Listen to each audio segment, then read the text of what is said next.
Ladies and gentlemen, we have Jennifer Charm, mother, grandmother, master esthetician, owner of Salon Carabella in Los Angeles, California. She's been a friend of mine for over 20 years. Our children have elementary school together. We started with 5. Yes, we did. And I remembered many years ago, I went and had my first facial from you, and you put your little glasses on and you looked down at my face and you said, "Oh, your skin's not as good as I thought." And I'm like, that's the New Yorker who tells it like it is. We know our own face up close. And we know, and people can compliment our skin, but we're like, we know what the deep down looks like. And that's what we're always trying to handle, right? Like, you know, we know about, like, you saw the clog around my nose area and this area that not everyone sees, you know.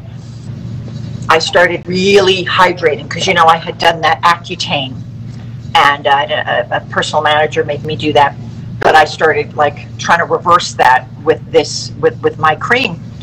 And I'd been using it for a couple of years, and was in New York, and I came out to get a facial from you, and you were like, "Huh, skin looks good. What have you been doing?"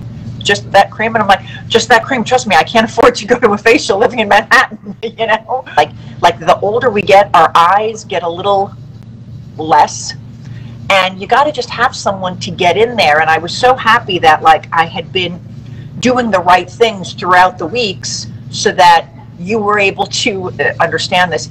Your extractions were easier to do for me at that time than when I very first came to you when I was like 26 and I just had clogged, dry skin. I've just always been a fan of you and your lovely skin and just your anti-aging witchness. It's like you truly just froze in time from when I very first met you. And you've been an inspiration to me because I had no intention of starting a skincare. I was just an actress, right? I was an actress, but who loved making potions and mixing things and asking questions too, like, what is it? What's that tingling you're putting on? Like, don't just tell me the name of the product. What is it? Is it cayenne? Is it glycolic acid? Is it fruit acid? Right? Like, I loved knowing. So I was always into makeup. I wasn't particularly into skin. I mean, growing up in the 50s, 60s, 70s, skin wasn't really, you know, a thing. We all slathered on, you know, Johnson & Johnson's baby oil and iodine and sat out with those cardboard and tin foil, you know, aluminum foil. Cool. So I've just completely dated myself. And there became a period of time when we were being threatened with needing either cosmetology or an esthetician license to work certain venues, TV studios, stuff like that. And it seemed like a serious threat, and I took it seriously. I decided to go to esthetician school just to get the license. I was never doing facials. I wasn't into machines. I wasn't into tools. It was, you know, I was just into my hands.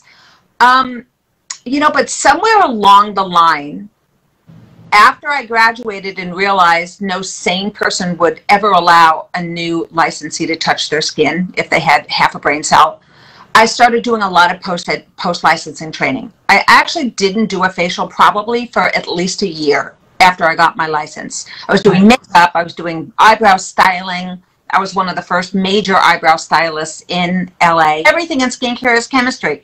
Oh, subject of chemistry. Wow. How a pimple is formed is chemistry. So I had to take Chem 101 for estheticians, which I UCLA Extension. I took, you know, lymphatic drainage massage. I took ingredient training. I took like a 4-day symposium on medical drugs and how it relates to a facial. Meaning, if someone is on this cancer drug or an antibiotic, or they are going through this, you know, physically, what should you not put on their skin? What can you and why? Because I don't think people realize how much the skin and the whole chemistry of the body changes if you're on chemo or radiation or those things. Nowadays, there's actually aesthetic oncology courses you can take, but back then, we had this wonderful woman here in Los Angeles who taught these classes is, you know, and people, when they come to see me, they have to fill out a 2-page medical form. And I get really there. I want to know what meds they're on. Because all of these things create specific skin conditions where I kind of want to know beforehand why anesthesia dries out the skin ridiculously. So I don't know why their skin is so dry. Woman yesterday, and she says, I've tried everything. My skin is dry to the touch. It hurts. It cracks. I'm 52. And what would you suggest? Now, of course, I could say, you know, buy my cream, buy this. But I always ask them, I get on my computer, and I say, what have you been using? And they tell me, and I go, wait, slow down. And I Google. And I'm like, okay, good. I'm on their website. Which serum? And I make sure I'm good. And then I look at the ingredients. And I go, okay. I picked with, you know, I saw all 4 of them had dimethicone. I saw all 4 of them had, you know, PEGs and sulfates. I'm not going to judge what anybody's taking or doing, but if they have a problem that they're trying to solve, I got to look back. And then I'll even ask them, like, do you take vitamin C? Do you take vitamin D? Do you take zinc? You know, what kind of supplements? You know, I go in deep. I'm like, how's your gut biome? You know, like, could you take a little acidophilus or have a little kimchi? They're like our children, right? And when you spend that hour or two with someone laying on your beautiful bed, and you've got your lamp and your eye, and you're really seeing what's going on. You're not only seeing on the outside, you're seeing the inside and the effects of that. That's right. What are some of the main foods that you have found inflame skin? Really, probably at any age. Well, now foods that inflame skin, that's going to kind of depend on what skin we're talking about. If it's rosacea, then things that inflame it are alcohol and very spicy foods. Okay. They don't cause rosacea, but they do inflame the symptoms. Okay. When it comes to acne, ingested things that will affect acne are hormones in food, which would be dairy, unless you, I mean, you know, if someone's using hormone-free organic dairy, I don't necessarily have a problem with them if they're acneic. They should see what happens if they eliminate it. No one will die if they knock it out of their diet for a week or so, but it's mostly dairy that has hormones in it, so it just makes a difference in the quality of the dairy you buy. Interesting. So like in Europe maybe, or in these small towns in countrysides where people are drinking milk straight from the cow and cheese that's made, they probably don't have a face full of acne, right? Because of the lack of hormone. Probably a lot cleaner there, and the air is probably a lot cleaner. High glycemic index foods. So that is high. Okay. That's sugar. You know, maybe anything that's high glycemic, white rice, you know, carrots. So certain medications ingested will affect your skin adversely, you know, as well as anesthesia. And also recreational drugs. It is amazing to me how much poorer people who use a lot of recreational drugs, their skin looks. Now, what about ethnicities? Have you noticed a difference in, you know, blonde hair, blue eye, as opposed to dark hair, darker skin, or that any of that need to be more careful? Well, first of all, across the board, no matter what your Fitzpatrick scale is, so whether you're a Fitzpatrick 1, you know, white skin. We don't know what that means. Yeah, I'm going to explain as I go along. So there's a scale called the Fitzpatrick scale, and skin is measured along that scale depending on how fast someone burns and how fast their skin is affected by burning. So like sunburn, like how quickly they sunburn. Okay. Bursting out in flames. Yeah. So Scandinavian, Irish, Scottish, white skin, freckles, blue eyes, blonde or red hair is a Fitzpatrick 1. They go in the sun, they're a lobster right away. A lobster. Fitzpatrick 2, a little more melanin in their skin, still prone to burning, but might then go into a tan. Okay. Hello, Renee Basone. I have to say hello to Renee. I have to say hello to Esther. I have to say hello to Delia and Stephanie. Sorry, I know it's annoying, but at the same time, it's so fun. Children's TV shows like Romper Room. Hello, Pop. Hello. Of course. Fitzpatrick 3, olive skin. Some Asian, Latina skin. Fitzpatrick 4 is your darker olive, darker yellow skin. And 5 and 6 would be your black mix, really dark skin. So, all right, so we got the numbering. Right. So then those things depend on the skin of the person, and sun damage has a tremendous amount to do with it. So when I get, you know, a white skin, blonde hair, blue-eyed person reacts better to peels and those kind of treatments because they were designed more originally for Caucasian skin, although I do now have peels and treatments for darker skin. Yes. Dark skin has more melanin in it, but it tends to actually be drier. Most of my dark-skinned clients, my clients of color, people think they're oily because of the shine reflection on their skin, but most of the ones are dry. If they have acne, it's dry acne. Because there's dry acne and there's wet acne. Dry acne. Ooh. Tell us, underscore the difference between dry acne and wet acne. Okay. So I can't wait. all your pores are clogged and everything is rough like shark skin to the touch. You know, it's a lot of blackheads, a lot of clogged. Stephanie's asking about white mixed with dark Persian. I think you're asking about your children because Stephanie, I think, is super fair. And okay. Yeah. So is that like a 2? White mixed with, I mean, knowing what I know of her kids, I would say they're probably between a 2 and a 3. Yeah. 2 and a 3. Okay. Yeah. Okay. So the wet, wait, were you describing the wet or the dry? You have pimples, which are closed comedones is the term, meaning you've got a pore, you've got oil coming up the pore, you've got a lot of surface dead skin, and the oil gets bacteria laden, and as it comes up, it forms like a balloon.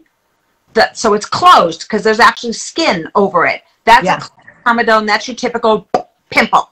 Okay. Dry acne is more like, dry acne is more like lots of encrusted and clogged pores. What comes out of them is hard and dry.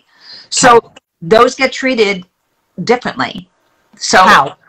Well, just in terms of ingredients. So salicides, salicylic acid products, unclog pores. That has salicylic acid? Right. Very, very good for unclogging those clogged pores. Okay. Benzoyl peroxide. This has got salicylic. We made a polish with salicylic acid. Nice. Okay, good, good. When you have wet acne, it's tougher to put a polish or a scrub because you don't want to rip them open and have them, you know, bleeding and putting out all that bacteria-laden sebum all over your face. Benzoyl peroxide is better to dry out closed comedones or those pimples. So you've got 2 different ingredients. Now, somebody might have a mixture of those things on their face. You know, they might have hormonal acne down around here.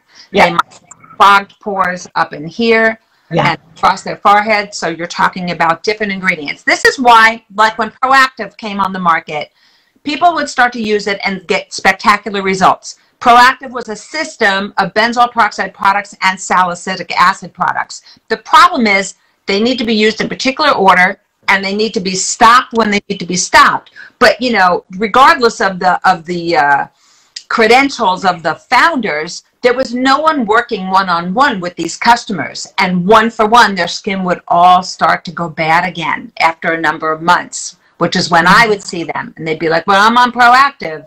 My skin was great for 1 month, 2 months. Now it's falling apart.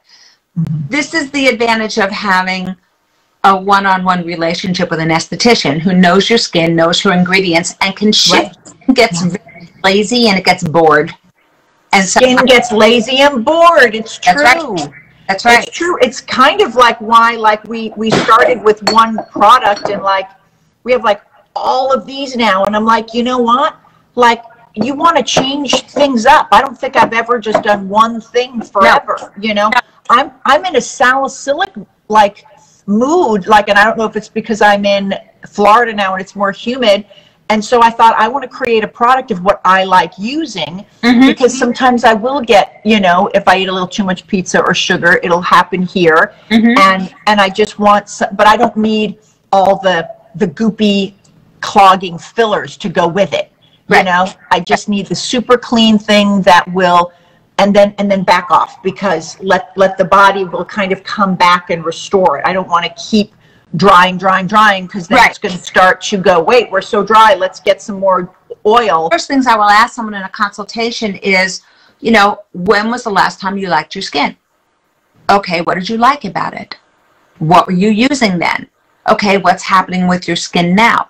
When your attention goes onto your skin now, what do you zero in on negatively? Because honestly, I can have someone come in to see me. Look, you're getting hearts right there. You're getting a lot of hearts. It's like, because it's, it is true. When did you like your skin? When did you stop liking your skin? Right. And that is very important to find out what changed. Yeah, and what do you see now? What does your attention go on now?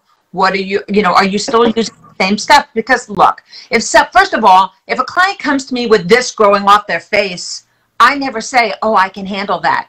Because the truth of the matter is they will say, see this spot? I hate this spot. This thing, it's not in their consciousness yet. It doesn't do me bring it up. It doesn't do me good to comment on it.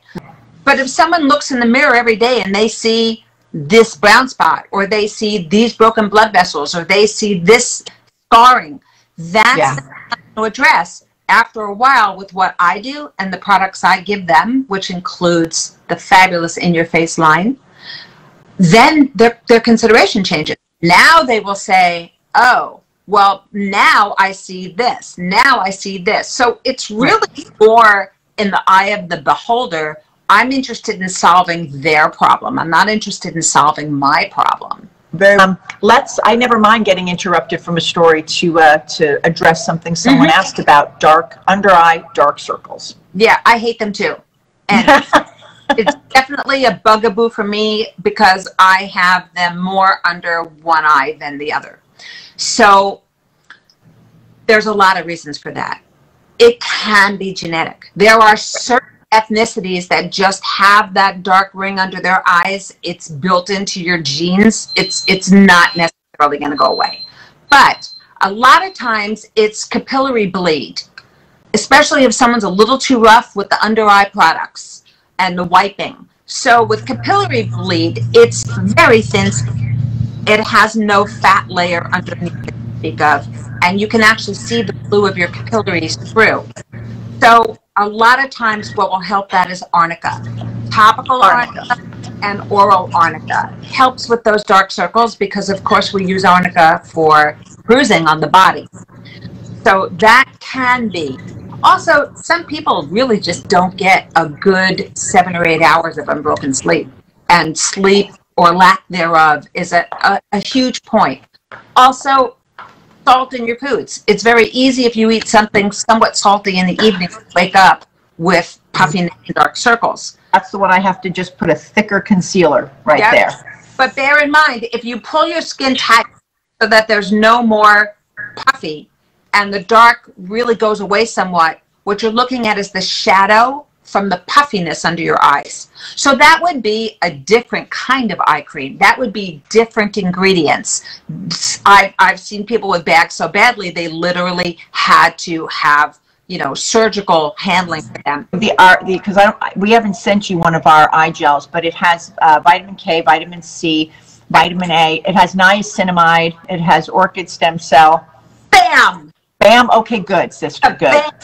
We did our research, you know. That now. We have our thing like a Q-tip amount is also all you need. So not only is it hygienic, but it kind of gives you the amount that you need to put, you know, on your eye. And it's an interesting thing. Oh, it feels so cool. Like you can't even hardly see it, but I tell women you want to dab it around the ocular bone, and you know, eye cream is probably one of the things I think that most women are sensitive to, because I think a lot of it, just from now jumping into this more, is it's put so close to the eye, and every time you blink, it sort of can move into that mucous membrane, you know. So just keep it lower. It will naturally travel, you know. Right. For For me, I like to just wear it at night because I'm always moving and blah, blah, blah, you know, and for me, I do better if I just put my eye cream on at night because then I don't touch it for 8 hours. Brilliant, as opposed to a cream, because believe it or not, you want something that doesn't build up layers. Right. Especially if you then have to use foundation and concealer. And you want something that has more of a smaller molecule serum-like consistency so that it actually can get some penetration into those. So yeah, making it a gel is brilliant. Yeah. Okay, what can I do? All right, Vanessa, I hope you're still here. She has a lot of lines around here, but doesn't smoke. I do know for me, and I'm turning 65, so I've got 10 years on you. Just this past year, I did start to notice a few of them. And I thought that was very interesting. I think there are certain areas that the body just starts to break down in some people earlier than others. So for those lines around the mouth, and I'm not a smoker either. You know, I think I had my last cigarette 8 years ago, and I wasn't a big smoker anyway. I'm going to give you a very little known datum, just because most people don't know this, but the majority of the adverse things one sees on their skin starting at around age 30 to 35, most of the damage you will see on your face now is from the first 21 years of your life. Oh, hell. I know. So for those of us in a certain age bracket where we did not know about sunblock, now sunscreen, we did not know about proper hydration, we did not know about, the sun adverse effects, what we're seeing now is actually for the first 21 years. And this is a medical fact. This is widely known. So, sometimes we're fighting now something that is just presenting itself that was caused a long time ago. I do certain things in my treatment room for those lines.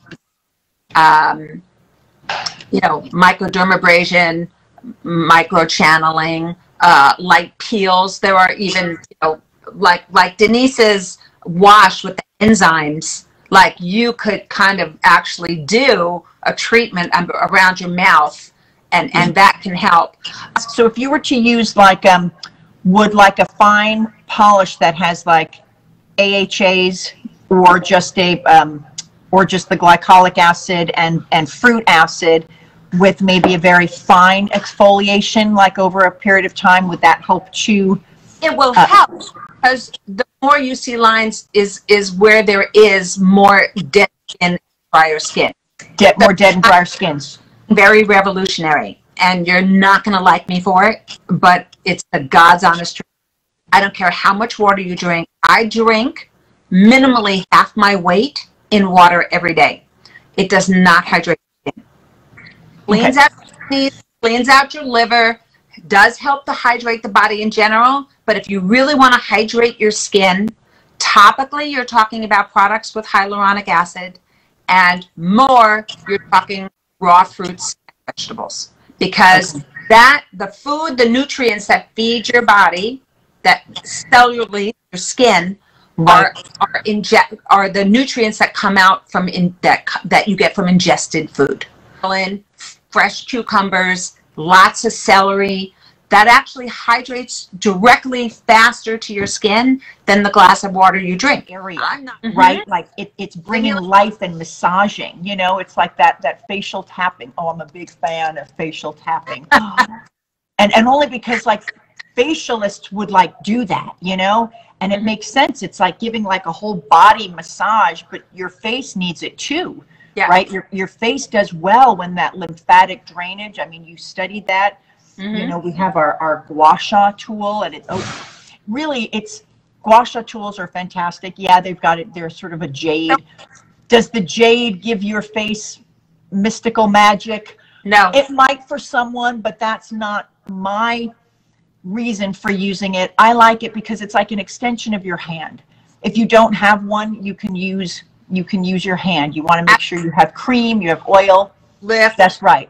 Lift right. See? Do that. You do that. Plus, it's giving you a nice stretch. You're getting a stretch here while you're pulling there. And who doesn't need that?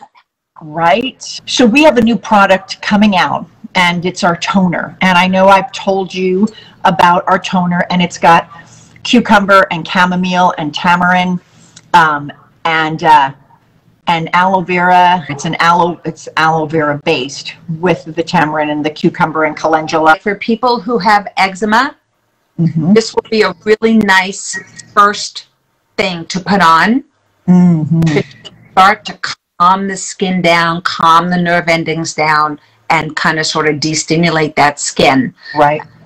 And so from like a regular healthy skin all the way to like an eczema skin, we're safe in that. Yeah, I didn't go, I didn't put salicylic acid, like we have a separate thing for that. I didn't even do alpha hydroxy. I didn't, you know, it's the calming one. Personally, no one needs to wash their face again in the morning. Don't hate. There's no dermatologist worth their dollars that will tell you to wash twice. Beauty editors tell you to wash twice, and product manufacturers tell you to wash twice because you're going to buy more. But seriously, after you wash your face at night and you put all your serums and your treatments on and your moisturizer, then you go into sleep mode. Your body does its renewal all night. Now, you know, what if, like, for me, who's still going through a hot flash, I sweat. Yeah, it's sweat. It's material, and it's very healthy. As a matter of fact, we have this thing called an acid mantle. It is made up of sweat, sudiferous material from your sudiferous glands, oil, sebum from your sebaceous glands, and tissue moisturizing factor, which is naturally expelled by the skin cells. Those three yummy things come out onto the surface. They're acidic in nature, which is why we don't have like barnacles and vines growing on our skin. And it's yummy. And so when you wake up in the morning and you have that beautiful natural tissue moisturizing acid mantle, and whatever is left from those super fabulous products, there is no reason to strip that off your face and force your face to start from ground zero again. There's no reason. But tonic, toner, lotion, whatever word you use, is the first thing that goes on your face that stays. And it sets the pH and it sets the environment for everything else you put on your face. So when clients say to me, is it important? I say, it's absolutely important. It is your foundation of everything else that's going to go on your skin. So there you go. You don't have to wash twice a day. Now, if you take a shower in the morning and, you know, your face gets wet with water, mazel tov. Still use your tonic or your toner and then go ahead with the rest of your product. Tell me, you know, that when they wash their face, they get that nice pulled tight feeling. Not healthy. No. I get people who come in and tell me their skin is excessively oily. I look at their skin and they have tiny pores and no visual problems with oil. Why are you oily? Well, I wash my face in the morning and 2 or 3 hours later, my skin's all oily. Okay, well, when you wash your face in the morning, first out point, does it have that nice tight feeling afterwards? Oh yeah, it does. Great, you've now stripped everything off your skin. Your skin sends a message to your brain starts to turn on more oil for your skin because it's sending you know, an SOS, and now you've got that layer of oil, so you think your skin is oily. So, but you know, visually what I see of skin, it's not oily, it's dehydrated. It's dehydrated. We have our moisturizing wash, which has got carrageenan and seaweed. And what I loved is that, like, women are like, oh my gosh, I don't even feel like I need to moisturize after I put it on. And the thing is, it's not an oil cleanser. Right. And, you know, you don't have to have necessarily an oil cleanser to have that. It just doesn't have stripping ingredients in it. Right. The enzyme cleanser, obviously, women are always like, how often do I have to exfoliate?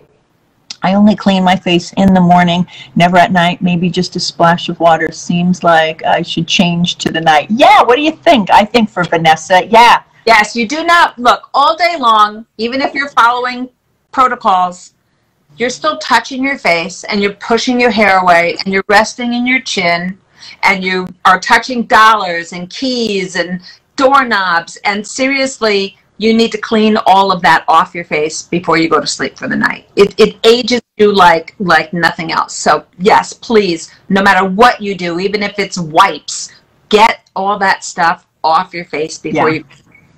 That's really like kind of the #1 golden rule. Should sort of be looking for, and what are some sort of more dangerous, hormonally iffy that should be avoided? Well, gosh, you know, it kind of sort of depends on the person. I personally in the salon don't sell anything with, you know, like those 5 main preservatives. I get many, many skincare companies that ask to come into Carabella, and the first thing I look at is their ingredients. And I understand there's controversy between, you know, will parabens really hurt you? Or, you know, do you have to, you know, like inject them in a rabbit's eye repeatedly to get a bad result? You know, are sodium lauryl and laureth sulfates terrible? What about propylene glycol? It degreases engines, but it also does stop black fuzzy crap from growing in your $45 bottle of cream or $100 bottle of cream. So I try to find products like what you make where the ingredients themselves act as natural preservatives. I'm just not into chemical preservatives. I'm also not into chemical SPFs. So I only sell non-chemical SPFs here. I'm a big proponent of vitamin C and have been since it first came out on the market with night. I kind of like it during the day. It has SPF properties. It is in almost any lightening or brightening formulation because of what it does.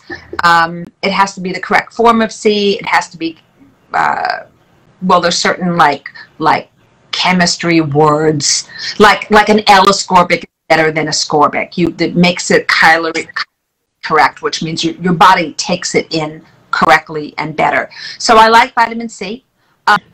For fading dark spots. Yeah. Vitamin C, definitely. Daisy flower, niacinamide. Yep.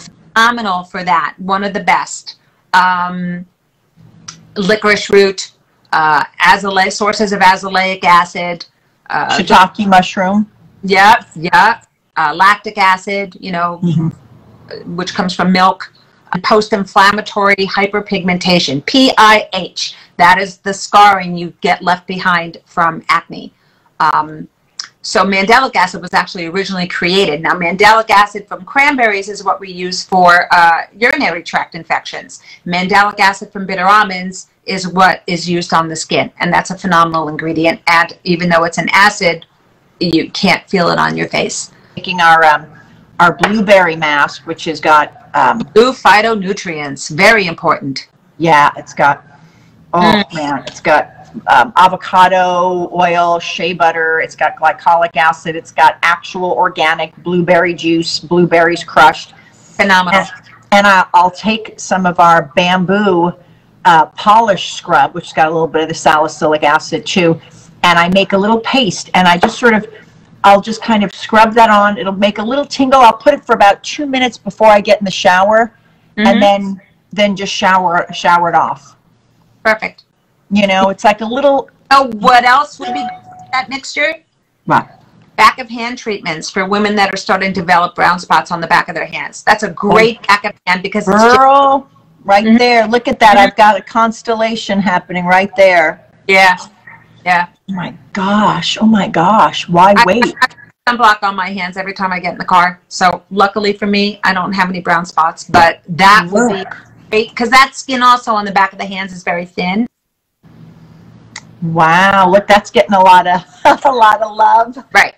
So that's great back of hand treatment. And you could still type on your computer, right? While you've got, yeah.